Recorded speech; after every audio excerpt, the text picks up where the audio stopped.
प्यारे बच्चों, हम आज बात करेंगे ऑनलाइन शॉर्ट हैंड क्लासेज की।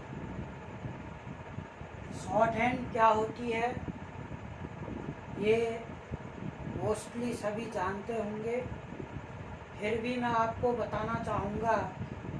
जब कोई व्यक्ति अथवा वक्ता अपने भाषण या अपने बातों से किसी को संबोधित करता है और उसको जो है ज्यामितीय रेखाओं के आधार पर शॉर्ट हैंड में लिखने की कला जो है वो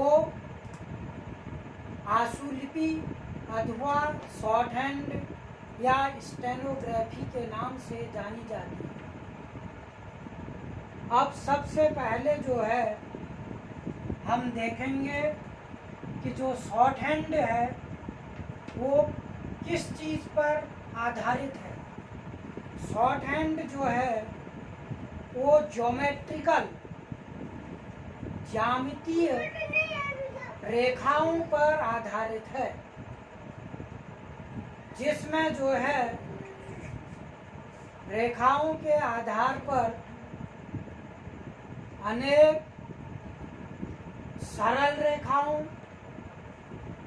वक्राकार रेखाओं के द्वारा हम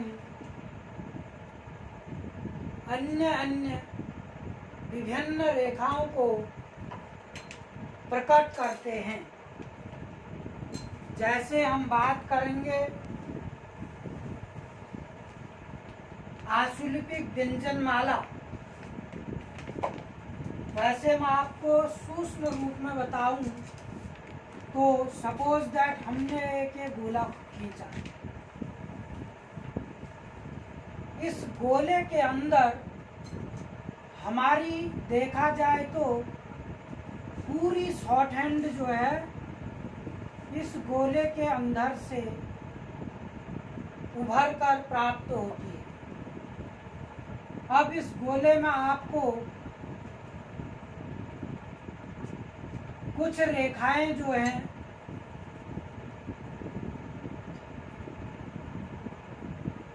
समतल दिखाई पड़ रही हैं,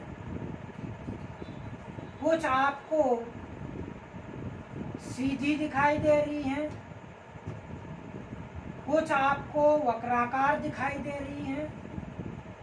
इसी गोले में समस्त हमारे जो आशुलिपि में शॉर्ट हैंड में जो व्यंजन यूज किए जाते हैं,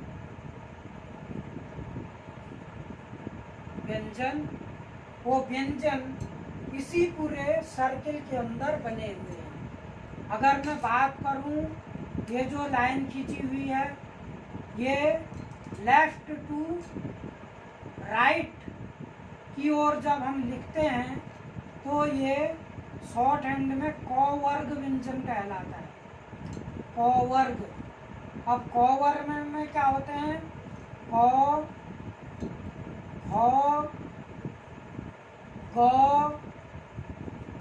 और घ।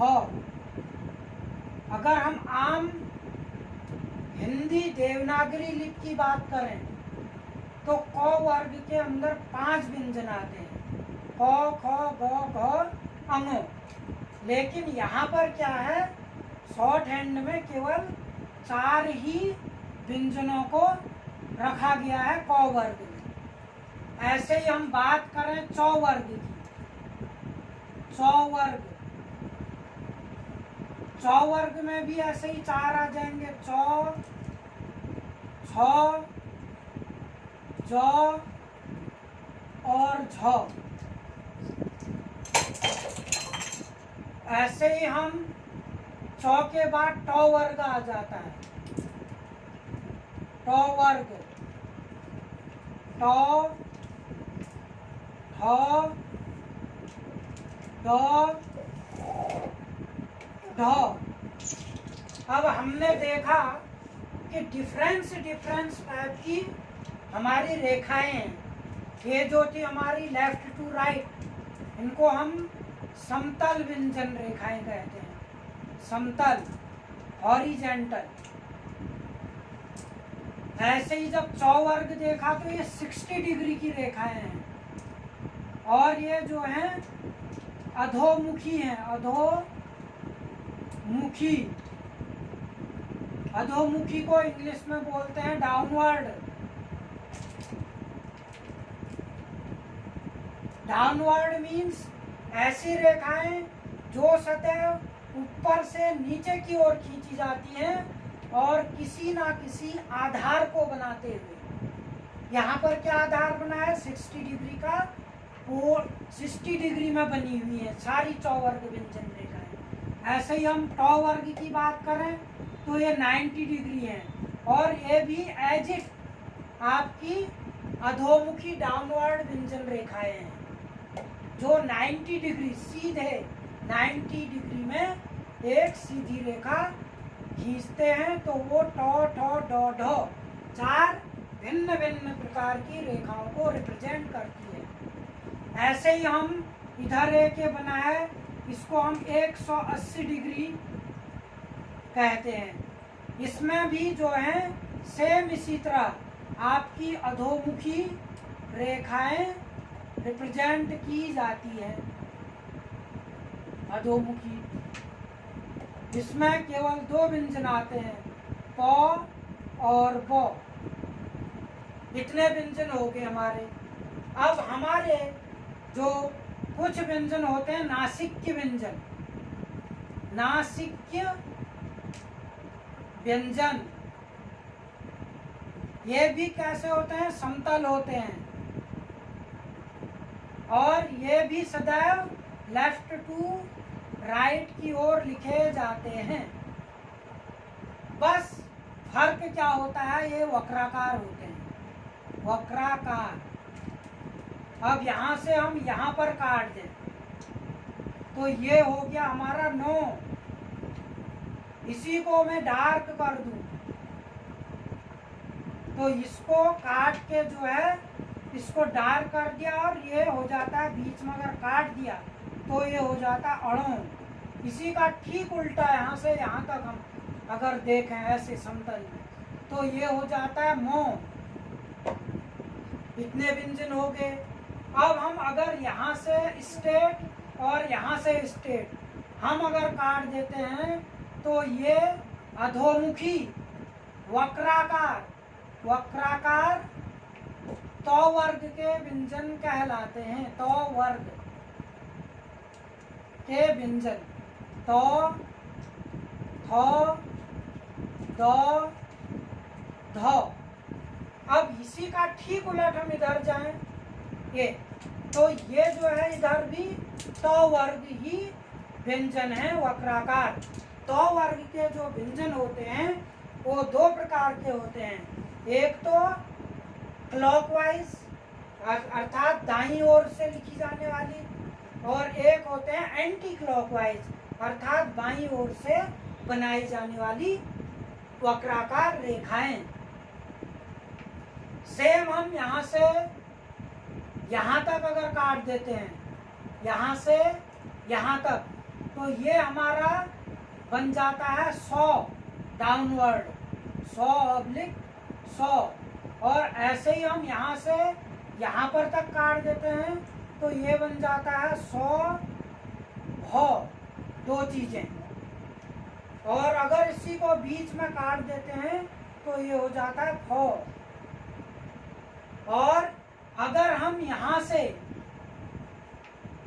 से जो है हम ऐसे ले लेते हैं, यहाँ पर से अपवर्ड ले लेते हैं, अधोमुखी, ऊर्ध्वमुखी, इसको लिख लेते हैं ऊर्ध्वमुखी। अधोमुखी का ये ऊर्ध्वमुखी में क्या हो जाता है, यहाँ पर लॉ अपवर्ड। ऐसे ही ये जो 30 डिग्री का है ये है रॉ। इस रॉ में एक हुक लग जाता है ऐसे, तो ये यौ भी पढ़ा जाता है। इसका उलट हो जाता है तो ये वो भी हो जाता है। इसमें एक सर्किल लग जाता है तो ये हो जाता है। तो लगभग आपके सारे इस गोले में आपके क्या है, सारे कॉन्सोनेंट लिखे हुए हैं, किसके, शॉर्ट हैंड के। अब जो है आपको दूसरा क्या देखना है, अभी तो आपको थोड़ा कंफ्यूजन हो रहा है क्योंकि ये एक गोले में मैंने ये बताया कि हमारा जो एक गोला बनाया हुआ है उसी में समस्त हमारी जो शॉर्ट हैंड की व्यंजन रेखाएं हैं वो बनी हुई हैं। अब हम इनको ऐसे इनको डिवाइडेड करेंगे, जैसे सरल रेखाएं अलग कर देंगे, वक्राकार अलग कर देंगे, फिर सरल में समतल अलग कर देंगे। 3 टाइप की रेखाएं हैं आपकी। यहाँ पर एक समतल है, एक अधोमुखी है, एक मैंने बोला था ऊर्ध्वमुखी, ऊर्ध्वमुखी अर्थात अपवर्ड। तो 3 types of strokes, 3 types of outlines. First is called horizontal, समतल व्यंजन रेखा है। सेकेंड इज कॉल्ड अधोमुखी, डाउनवर्ड व्यंजन रेखाएं। एंड थर्ड इज कॉल्ड ऊर्ध्वमुखी व्यंजन रेखाएं। तो ये पूरा चैप्टर है, मैंने आज केवल शुरुआत की है। शॉर्ट हैंड ऑनलाइन मैं पढ़ाने की कोशिश कर रहा हूँ।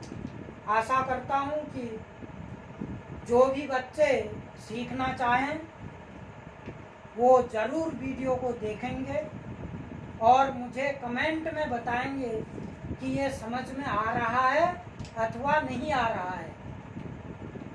साथ ही आपको किसी भी चीज़ में सफलता हासिल करने के लिए मुख्यतः 3-4 बिंदुओं को मद्देनजर ध्यान में रखते हुए चलना पड़ता है। कोई भी हो, हम हैं, कोई भी है, सबसे पहले होता है आपके अंदर धैर्य होना चाहिए, पेशेंस। दूसरा चीज आपका लगन होना चाहिए उस चीज को हासिल करने के लिए। तीसरी चीज होनी चाहिए कि आपका टारगेट क्या है, उद्देश्य। और चौथी चीज आपके दिमाग में एक समय की सीमा होनी चाहिए कि कितने समय में मैं किस चीज को, किस काम को हासिल कर सकता हूँ। अगर ये 4 चीजें हमारे साथ सदैव हमारे ध्यान में रहेंगी तो हम जिस रास्ते पे चल रहे हैं वहाँ से भटकने के लिए कभी विचलित नहीं हो सकते। तो मुख्यतः 4 चीजें होगी, धैर्य, नंबर 2 लगन, नंबर 3 आपका उद्देश्य क्या है, लक्ष्य क्या है, टारगेट क्या है, और नंबर 4 आपके पास कितना समय है। अब इसमें आप इन 4 बिंदुओं में, चाहे आप प्राइवेट सेक्टर की ओर जाएं, चाहे आप बिजनेस सेक्टर की ओर जाएं, चाहे आप गवर्नमेंट सेक्टर की ओर जाएं, आपको चारों चीजें इसी में आपको चलना पड़ेगा, तभी आप सफलता प्राप्त कर सकते हैं। तो मैंने आज आपको एक चार्ट, एक गोले के माध्यम से, एक सर्किल के माध्यम से आपको कोशिश की कि हमारे शॉर्ट हैंड में व्यंजन रेखाएं कैसे पैदा होती हैं, उत्पन्न होती हैं, और उनको किन किन नामों से, किस किस तरीके से हम बनाते हैं। आगे मैं इनको बिल्कुल डिफाइन करके अलग अलग डिफरेंस, अलग अलग तरीके से आपको बताऊंगा। धन्यवाद, नमस्कार।